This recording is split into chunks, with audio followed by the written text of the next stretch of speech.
warahmatullahi wabarakatuh. Perkenalkan, nama saya Nabila Zahra dengan NIM A1C1188026. Saya dari kelas reguler B Pendidikan Kimia Universitas Jambi. Baiklah, di sini saya akan membahas tentang permasalahan dan saya akan mengkritik teman-teman yang telah menjawab permasalahan saya.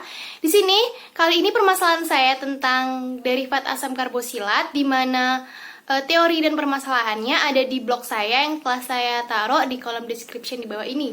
Baiklah, langsung saja. Permasalahan pertama ialah pada reaksi hidrolisis yang saya paparkan pada blog saya itu kan ester terhidrolisis baik dalam suasana asam maupun basa menghasilkan asam karbosilat dan alkohol.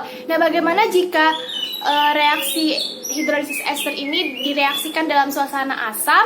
Apakah akan menghasilkan produk yang sama, yaitu asam karbosilat dan alkohol? Alasan saya mengambil permasalahan ini karena ester kan terhidrolisis baik dalam suasana asam maupun basa. Nah, jika pada reaksi yang saya paparkan di atas itu dalam suasana basa, OH- itu akan menyerang gugus karbon yang bersifat elektrofil. Nah, bagaimana dengan suasana asam?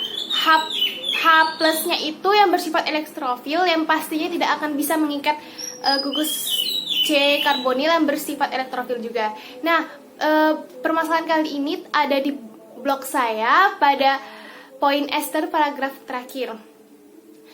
Nah, di sini yang merespon permasalahan saya adalah Ermawati. Di sini saya tidak setuju dengan jawaban yang Erma berikan karena di sini Erma hanya menyebutkan produk apa yang akan dihasilkan. Erma di sini tidak menjelaskan proses jalannya reaksi dan contohnya jika digunakan dalam suasana asam.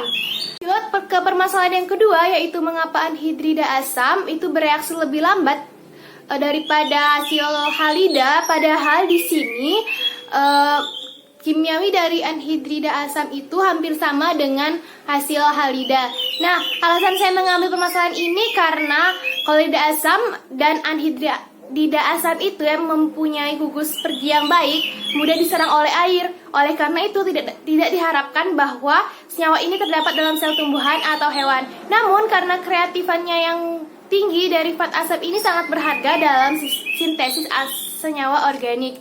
Nah, telah dijelaskan kimiawi antara anhidrida asam dengan hasil halida asam itu sama. Tetapi mengapa di sini hanya anhidrida asam yang bereaksi dengan lambat? Buktinya ada pada blog saya pada poin nomor 2 itu di anhidrida asam.